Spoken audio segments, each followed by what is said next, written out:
Magandang hapon sa inyong lahat.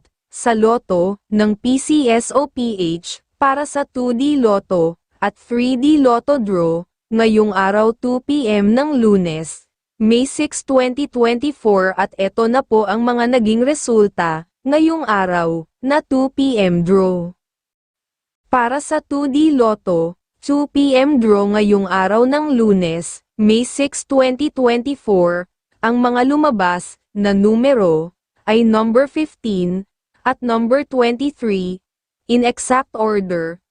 Para sa 3D Lotto, 2 PM draw ngayong araw ng Lunes, May 6, 2024, ang mga lumabas na numero ay number 1, number 5, at number 6 in exact order. Maraming salamat po sa panunood at mamaya pong muli sa 5 PM draw ng 2D Lotto at 3D Lotto.